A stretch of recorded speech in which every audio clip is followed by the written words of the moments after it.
High বন্ধুরা, কেমন আছো সবাই? আশা করছি তোমরা সবাই ভালো আছো। রাত্রিবেলায় আমি একটা খুব এই গরমের দিনে খুব একটা ভালো স্বস্তির খবর পেলাম, তাই ভাবলাম এই খবরটা তোমাদের অবশ্যই জানাবো। এই স্বস্তির খবরটা হচ্ছে, এখন চলছে এপ্রিল মাস, মে মাসের প্রথম থেকে হালকা এবং মাঝারি একটা বৃষ্টির সম্ভাবনা আছে। সেই খবরটা আমি পেলাম।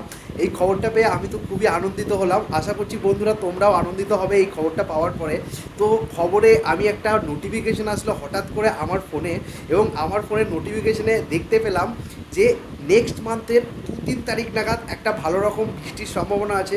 কিছুটা জলীয় বাষ্প না একদম বঙ্গোপসাগর থেকে আমাদের পশ্চিমবঙ্গের দিকে ঢুকছে, এবং সেই জন্য আমাদের এখানে একটা খুব সুন্দর এবং খুব স্বস্তির খবর। এই স্বস্তির খবরটা পেয়ে তোমাদের জানাবো না তাই কখনো হতে পারে, তাই এই স্বস্তির খবরটা তোমাদের জানালাম। তো বন্ধুরা, ভিডিওটা কেমন লাগলো অবশ্যই জানাবে, লাইক করবে, কমেন্ট করবে, শেয়ার করবে বন্ধুদের সঙ্গে, সবাই যেন এই স্বস্তির খবরটা জানতে পারে।